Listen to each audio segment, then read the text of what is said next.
for the Beyond the Classroom podcast. Welcome to the show, Arpandeep. Prioritization and the second is commitment. अगर मैं एक बारी commitment कर लूँ तो मैं अपने आप की भी नहीं सुनता. How do you ensure that you truly understand the concept? Rome is not built in one day. The subject which was my biggest fear was math. Life is not easy. It is definitely not. I am ready to hug you. The first reaction is always to run away. See, once you set a bar high,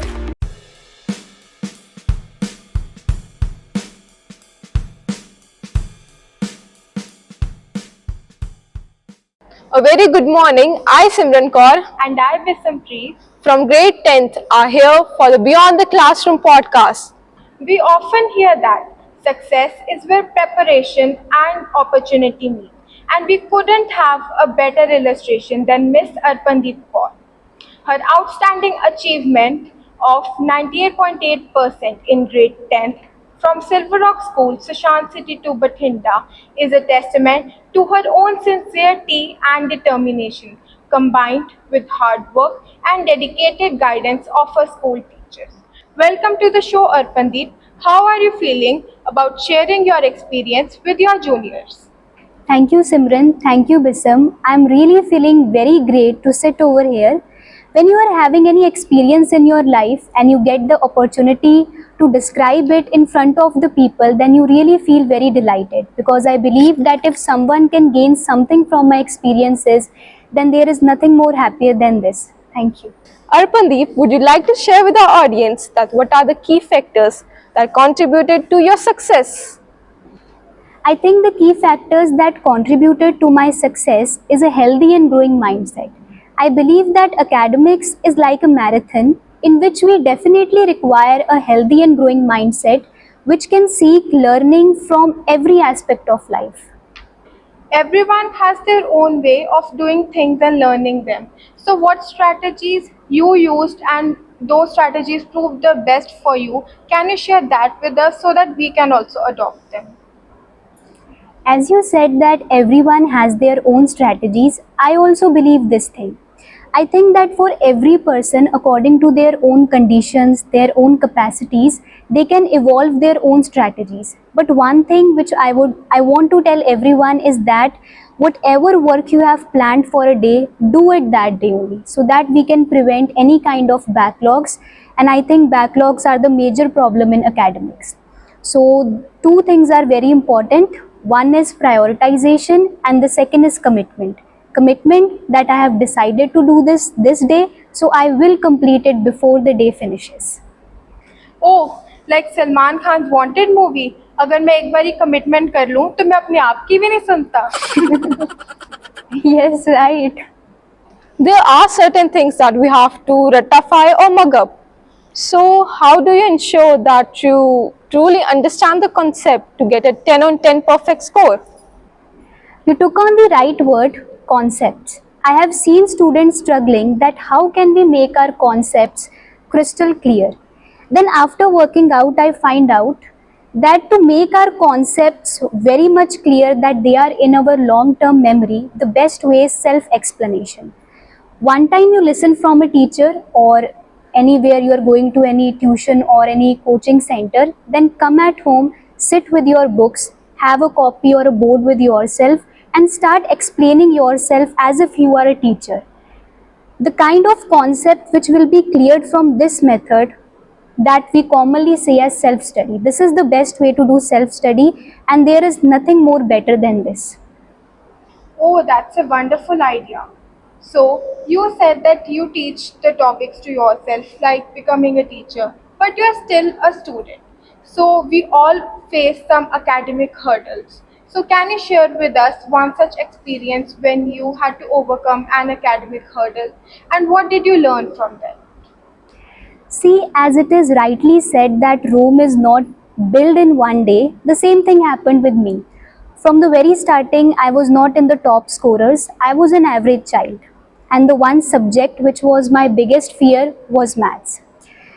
I always remember one incident whenever I say this thing.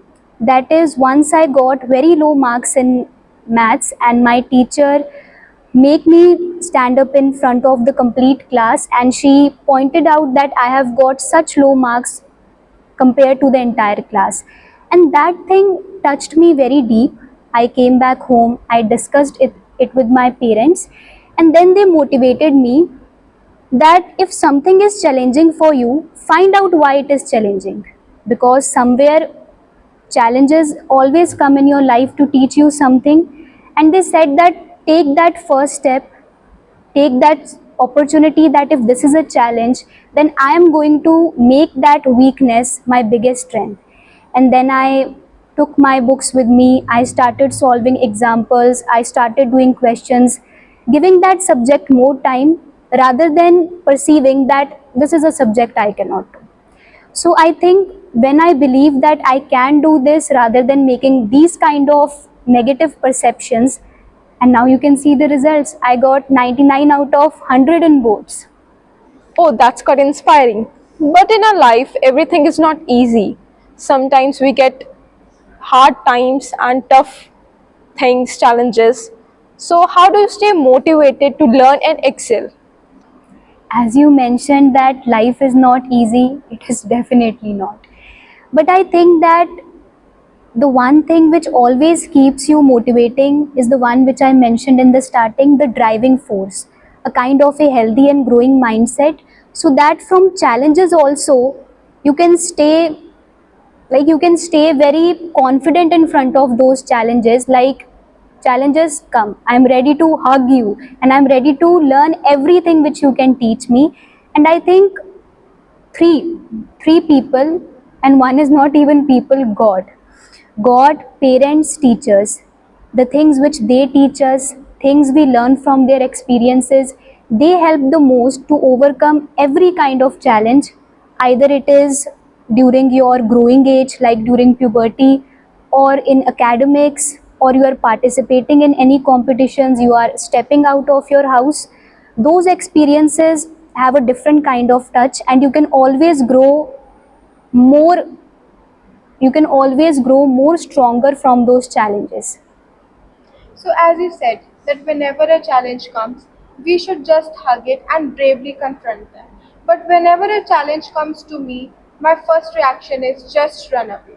So, can you guide us how we should confront them? Because not all challenges are easy to be hugged.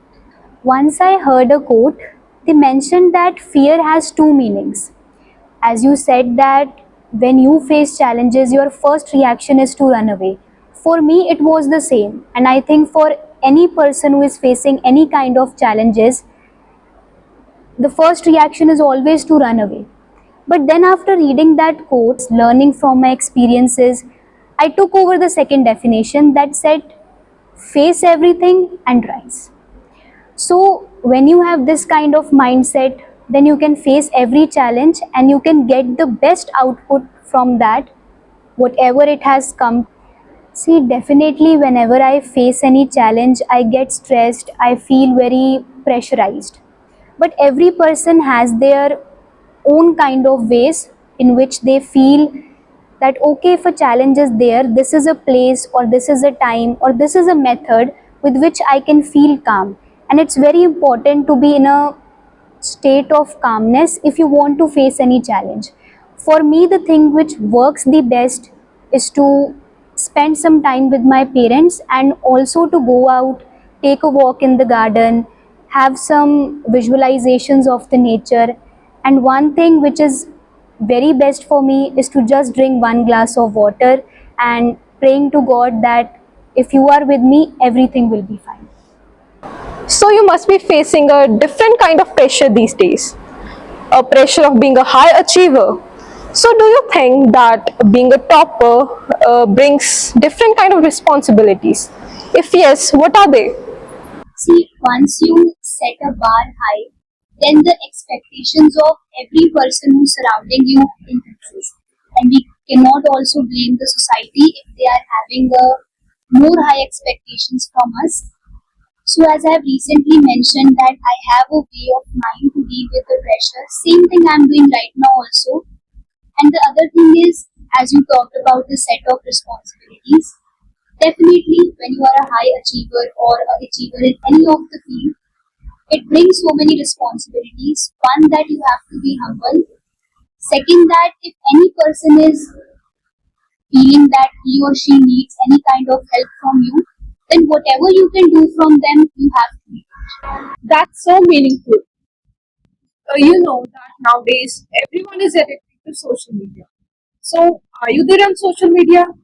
If yes, then what is your screen time? And does it affect your studies?